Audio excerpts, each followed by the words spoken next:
10 नवंबर की शाम तकरीबन 6:55 पर यह सूचना मिली कि दिल्ली के लाल किले इलाके में एक कार में बड़ा धमाका हो गया है। ये धमाका इतना गंभीर था कि इसमें ऑफिशियल आंकड़ों के मुताबिक अब तक 8 लोगों की जान जा चुकी है और 24 लोग गंभीर रूप से घायल हैं। ये आंकड़े लगातार जैसे जैसे अपडेट्स आनी, जैसे जैसे जानकारियां साफ हो रही हैं, उस हिसाब से इनमें बदलाव भी आ सकता है। लेकिन इस घटना के बीच, इन खबरों के बीच जो पॉलिटिकल रिएक्शंस हैं, लोगों ने संवेदनाएं जताना, शोक जताना वो भी शुरू कर दिया है। नेताओं की तरफ से अलग अलग पार्टी इस पर रिएक्ट कर रही हैं। उन पर एक बार नज़र डालते हैं। जैसे सबसे पहले दिल्ली के पूर्व सीएम अरविंद केजरीवाल, जो आम आदमी पार्टी के चीफ भी हैं, उन्होंने लिखा अपने ऑफिशियल एक्स हैंडल से, वो इस पर कहते हैं कि लाल किले के पास हुए धमाके की खबर बेहद चिंताजनक है। बताया जा रहा है कि इसमें कुछ लोगों की जान भी गई है। ये बेहद दुखद है। पुलिस और सरकार को तुरंत इसकी जाँच करनी चाहिए कि यह धमाका कैसे हुआ और क्या इसके पीछे कोई बड़ी साजिश तो नहीं। दिल्ली की सुरक्षा को लेकर लापरवाही बर्दाश्त नहीं की जा सकती, क्योंकि दिल्ली में हादसा हुआ है और दिल्ली में धमाका हुआ है और दिल्ली के पूर्व सीएम है अरविंद केजरीवाल, तो इसलिए यहां पर उन्होंने दिल्ली के ऊपर भी सवाल उठाए, जो प्रशासन है वहां का। साथ में कांग्रेस के जो सांसद हैं और लोकसभा में नेता विपक्ष हैं, राहुल गांधी, उन्होंने भी कहा है दिल्ली के लाल किला मेट्रो स्टेशन के पास हुए कार विस्फोट की खबर बेहद दर्दनाक और चिंताजनक है। इस दुखद हादसे में कई निर्दोष लोगों की मौत का समाचार अत्यंत दुखद है। इस दुख की घड़ी में अपने प्रियजनों को खोने वाले शोक संतप्त परिवारों के साथ खड़ा हूं और उनको अपनी गहरी संवेदनाएं व्यक्त करता हूं। सभी घायलों के जल्द से जल्द स्वस्थ होने की आशा भी करता हूं, ये राहुल गांधी ने कहा। साथ ही में वायनाड से सांसद कांग्रेस की प्रियंका गांधी वाड्रा, उन्होंने भी कहा कि दिल्ली में हुए धमाके में कई लोगों की मौत और कई लोगों के घायल होने की जानकारी मिली, जो अत्यंत दुखद है। भगवान दिवंगत आत्माओं को शांति दे।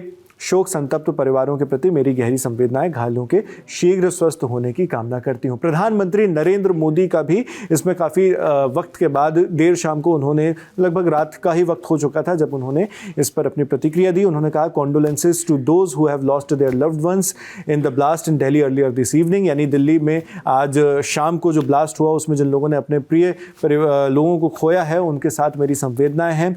मे the injured recover at the earliest, those affected are being assisted by authorities, reviewed the situation with Home Minister Amit Shah ji and other officials। यानी उन्होंने आगे कामना की कि जो भी घायल हैं वो जल्द से जल्द ठीक हो जाएं और जिन लोगों को भी इसमें जो भी इफेक्ट हैं, पीड़ित हैं, उनको अथॉरिटीज़ मदद कर रही हैं। और मैंने खुद इसकी सिचुएशन का जायज़ा लिया, हालात का जायज़ा लिया है होम मिनिस्टर, गृह मंत्री अमित शाह और अन्य अधिकारियों के साथ। उन्होंने अमित शाह को इस अपने ऑफिशियल एक्स हैंडल से की गई पोस्ट में टैग भी किया।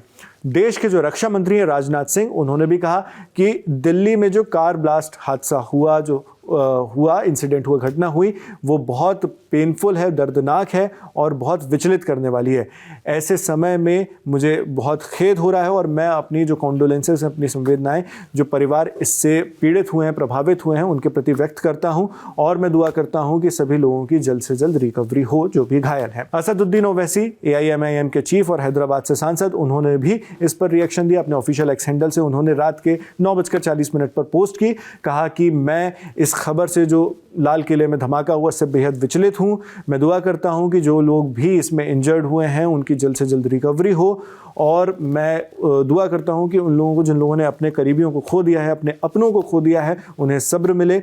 और यहाँ पे मैं इसकी भी उम्मीद लगा रहा हूँ कि बहुत जल्दी यहाँ पर जांच की जाएगी और सही तरह से जांच की जाएगी और जो भी इसके प्रति जिम्मेदार हैं उनको जल्द से जल्द मैक्सिमम पनिशमेंट, सबसे बुरी से बुरी पनिशमेंट जो भी कानून में पॉसिबल है, वो मिलेगी, असदुद्दीन ओवैसी ने कहा।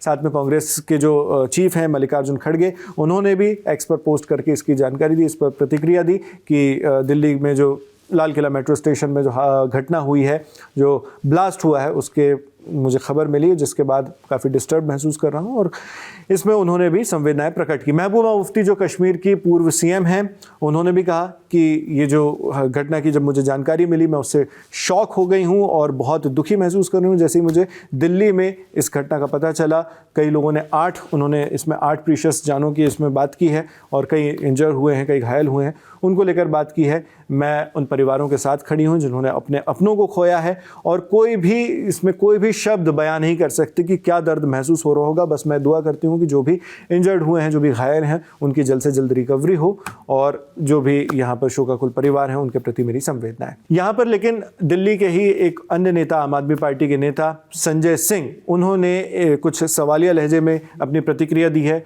और पाकिस्तान की ओर इसमें उंगली घुमाई। उन्होंने कहा, संजय सिंह कहते हैं, ऐसी घटिया हरकत पाकिस्तान ही कर सकता है। मोदी ने सीज फायर करके, पीएम मोदी ने सीज फायर करके पाकिस्तानी दरिंदों का मनोबल बढ़ा दिया। जिन आतंकियों ने हमारे निर्दोष नागरिकों की जान ली है उनको भी मौत के घाट उतारो। लाल किले पर हमला हमारे गौरव के प्रतीक पर हमला है। देश पीएम मोदी के हाथों सुरक्षित नहीं। ईश्वर मृतकों की पुण्य आत्मा को शांति प्रदान करे। हालांकि यहां पर एक बात स्पष्ट कर दें, अभी जांच एकदम शुरुआती दौर पर है और अभी कोई भी इस तरह का आतंकवाद से जुड़ा हुआ कोई एंगल स्पष्ट नहीं हुआ है। पाकिस्तान से इसका कोई लिंक अभी स्टैब्लिश नहीं हुई है। लेकिन यहां पर जो संजय सिंह बात लिख रहे हैं वो हमने आप तक हूबहू पढ़कर पहुंचाई। पप्पू यादव जो पूर्णिया से सांसद हैं, उन्होंने भी लिखा कि दुर्भाग्यपूर्ण है, लाल किला के पास भीषण धमाका। उन्होंने 9 लोग मारे जाने की सूचना दी। हालांकि ऑफिशियल आंकड़ों में अभी तक 8 लोगों की ही मौत का पता चला है। बाकी उन्होंने देश के गृह मंत्री अपना दायित्व छोड़ बिहार में चुनाव जीतने को धमकी और कट्टा का खेल कर रहे थे, ये पप्पू यादव कहते हैं। और उन्होंने कहा कि ऐसे में इस विस्फोट की जिम्मेदारी लें, अपने पद से इस्तीफा दें। ऐसी कमजोर सरकार देश को सुरक्षा नहीं दे सकती। अब यहाँ पर देश के गृह मंत्री अमित शाह का नाम आया तो यहाँ पर आपको हम ये भी जानकारी दे दें कि गृह मंत्री अमित शाह खुद घटनास्थल पर पहुंचे थे। स्पॉट से उन्होंने जायजा लिया, टीमों से उन्होंने कोऑर्डिनेट किया और उसके बाद वो फिर LNJP हॉस्पिटल, जहां पर घायलों को और मृतकों को ले जाया गया, वहां पर भी पहुंचे और उन्होंने घायलों से मुलाकात की। और इसके अलावा उन्होंने मीडिया से भी बातचीत में बताया था कि एक कार Hyundai की i20 वो वहां पर आई थी, वो रुकी, जिसमें एक्सप्लोजन हुआ, जिसमें धमाका हुआ, जिसके बाद बाकी कार भी इसकी चपेट में आई। चंद्रशेखर आजाद जो नगीना से सांसद हैं, उन्होंने भी इसको लेकर प्रतिक्रिया दी। उन्होंने कहा कि दिल्ली में लाल किला मेट्रो स्टेशन के पास भीषण धमाके ने पूरे देश को झकझोर दिया है। अब तक 8 लोगों की मौत की पुष्टि हुई है और कई लोग गंभीर रूप से घायल हैं। ये न केवल दिल्ली की सुरक्षा व्यवस्था पर सवाल उठाता है, बल्कि आम नागरिकों की जान की कीमत पर शासन की लापरवाही भी उजागर करता है। वो आगे कहते हैं कि राजधानी के ऐतिहासिक और हाई सिक्योरिटी एरिया में इस तरह का धमाका कोई साधारण घटना नहीं है, यह राष्ट्रीय सुरक्षा तंत्र की विफलता का संकेत है। आगे उन्होंने 3 पॉइंट्स भी कहे, मांगे की कुछ गवर्नमेंट से। उन्होंने कहा धमाके की हाई लेवल जांच NIA या किसी स्वतंत्र एजेंसी से कराई जाए। NIA नेशनल इन्वेस्टिगेशन एजेंसी जो टेररिज्म पर जांच करती है। दूसरी मांग ये थी कि घायलों को सर्वोत्तम चिकित्सा सुविधा और मृतकों के परिवारों को उचित मुआवजा दिया जाए। तीसरी मांग, देश की राजधानी में सुरक्षा प्रोटोकॉल की समीक्षा तत्काल की जाए। जाहिर सी बात है कि अगर इसमें इस तरह का कोई एंगल सामने आता है, हालांकि फिलहाल इसकी कोई पुष्टि नहीं है कि ये हमला था, ऐसा कोई भी जानकारी अभी तक नहीं आई है। लेकिन वो यहाँ पर यही बात कह रहे हैं कि सुरक्षा प्रोटोकॉल, जो सिक्योरिटी का प्रोटोकॉल है, उसका जायजा लिया जाए। आतिशी जो दिल्ली की ही पूर्व CM है आम आदमी पार्टी से, उन्होंने भी कहा कि लाल किले के पास हुए धमाके की खबर बेहद चिंताजनक है। ईश्वर से प्रार्थना है कि कोई नुकसान न हुआ हो और सभी सुरक्षित हों। घटना की पूरी जांच जल्द से जल्द होनी चाहिए ताकि सच्चाई सामने आए और दोषियों पर सख्त कार्रवाई हो सके। दिल्ली की जनता की सुरक्षा हमारे लिए बेहद महत्वपूर्ण है, ये लिखती हैं आतिशी जो दिल्ली की पूर्व CM है। तेजस्वी यादव जो इस वक्त RJD के नेता हैं, उन्होंने भी, बिहार में चुनाव चल रहे हैं आप जानते हैं, उन्होंने भी इसमें प्रतिक्रिया दी कि दिल्ली में लाल किले के पास हुए कार विस्फोट की दुखद सूचना मिली। देश की राजधानी में ऐसे विस्फोट चिंताजनक और पीड़ादायक। इस दर्दनाक हादसे में जिन परिवारों ने अपने निर्दोष प्रियजन को खोया है, उनके प्रति गहरी संवेदनाएं व्यक्त करता हूं तथा सभी घायलों के शीघ्र अतिशीघ्र स्वस्थ होने की कामना करता हूं। उन्होंने भी राष्ट्रीय सुरक्षा को लेकर कुछ सवाल उठाए और केंद्र सरकार से मांग की कि जांच गहन हो इसकी और निष्पक्ष तरह से हो, पारदर्शी कार्रवाई की जाए इसमें और कठोर से कठोर सबक सिखाया जाए जो भी इसके लिए जिम्मेदार है उसके लिए। ये तेजस्वी यादव ने कहा। अखिलेश यादव जो यूपी के कन्नौज से सांसद हैं और समाजवादी पार्टी के अध्यक्ष हैं, उन्होंने भी इसे लेकर रात के 9:32 पर प्रतिक्रिया दी। उन्होंने लिखा, दिल्ली ब्लास्ट एक बेहद दुखद और गंभीर घटना है। इसकी हर पहलू से जांच की जाए। इस ब्लास्ट से देश की राजधानी में जो डर व्याप्त हुआ है, उससे जनता को उबारने के लिए तुरंत सुरक्षा प्रबंध किए जाएं, ये उन्होंने मांग की। और आगे वो कहते हैं कि मृतकों के प्रति गहरी संवेदना, सभी घायलों का अच्छे से इलाज सुनिश्चित किया जाए, उन्होंने भी मांग की। इकरा हसन जो उन्हीं की पार्टी के सांसद हैं, उन्होंने भी लिखा, दिल्ली धमाका अत्यंत दुखद है। ईश्वर मृतकों की आत्मा को शांति दे। घायलों के शीघ्र स्वस्थ होने की कामना करती हूं। पश्चिम बंगाल की मुख्यमंत्री ममता बनर्जी ने अंग्रेजी में ट्वीट किया, मैं आपको शब्दशः पढ़कर बताता हूं। Deeply shocked to hear about the tragic blast in New Delhi. My heart goes out to the families who have lost their loved ones and I pray for strength and a swift recovery for all those injured. उन्होंने कहा कि मैं स्तब्ध हूं इस घटना के बारे में। जैसे ही मुझे जानकारी मिली नई दिल्ली में जिस तरह का ब्लास्ट हुआ है, जो परिवार है शोकाकुल, उनके साथ मेरी संवेदनाएं हैं और जो भी घायल हैं उनकी मैं जल्द से जल्द रिकवरी की कामना करती हूं।